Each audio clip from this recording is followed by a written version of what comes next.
Hey everyone, it's Sue here. So yesterday I was cleaning off a shelf in my basement.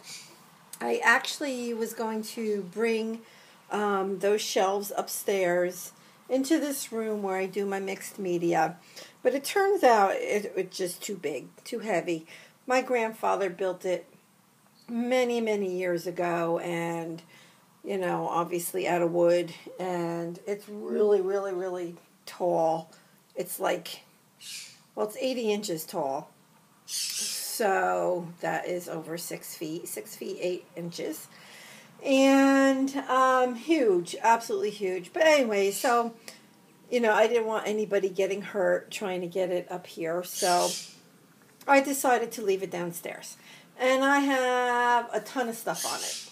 And so what I did was, while I was cleaning off those shelves, because I thought I was going to bring it up, I found 2 Trivial Pursuit games. And this one was open. The other one that I have was not opened. So I'm looking at it and I'm like, oh, well, I'll have to figure out what I can do with this. And then I'm looking at the cards. So what does this size remind you of, everybody? So it is almost exactly the same size as an ATC card. So you can see here, that's the difference. Now I can trim that off. Is that like 1/16 of an inch? Maybe, I don't know. I'm going to turn it over. And there is a smidge on this side. I mean, you can like barely even count that, right? Okay, there it is. So it's slightly bigger both ways. Well, it's actually narrower than the ATC card, just by a little bit, and it's a little bit longer than the ATC. So the ATC that I have here is 2.5 by 3.5. And so now I'm going to use these as bases for ATC cards, right? You just put a little bit of gesso on there and you're good to go. And it would actually kind of be fun, right? To have an ATC, design on one side of it, and then whoever gets it is going to see that it was a Trivial Pursuit game. So I'm like really ecstatic. So I have like all these cards. I just gave actually a few to my friend. But so I have all these cards from this particular game. And I also have this one. This is the one that I never even opened. So I went ahead, and there's 2 boxes like this in that bigger box. And when you take this off, here's all the cards. So there's like a gazillion, right? So, and they're the same sizes as the other one. So I'm going to go ahead and use these, put these in my mixed media stash, that I can use them for ATCs. Now, I do know that people like to store their ATCs, maybe, in a way where they all need to be the same size.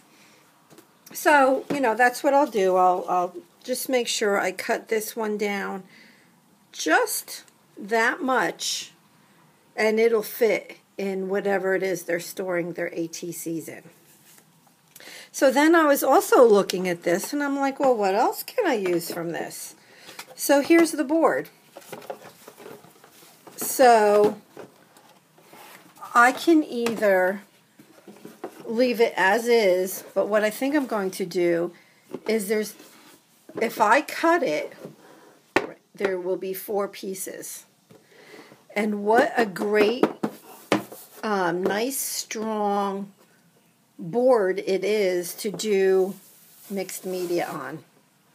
So I can get 4 nice sized art pieces out of this board. And so what I would probably try to do is to you know, I don't know. I'm thinking maybe even do something for my walls in my house, because they're all going to be the same size, right? And they're all on nice hard board here. It's nice and thick. It's a board game. So anyway, so that's my thought on that. And of course, there's a similar board in the other box. So I'm going to go ahead and I'm going to, you know, use these. And it's better than sitting in my basement. They've been down there for, I don't know, 10 to 14 years. So, you know what? I might as well use them. So hopefully this has inspired you to go look at your board games and see what you have that maybe you can use in your projects, right? The ideas are endless. But I definitely wanted to share this with all of you. So I hope that you like this little tip. And let me know if you have any questions. And I'll talk to you soon. Oh, and if you like my channel, go ahead and subscribe. I would love to have new subscribers. I do appreciate it very much. And I appreciate all my current subscribers. Okay, thanks everybody. Bye-bye.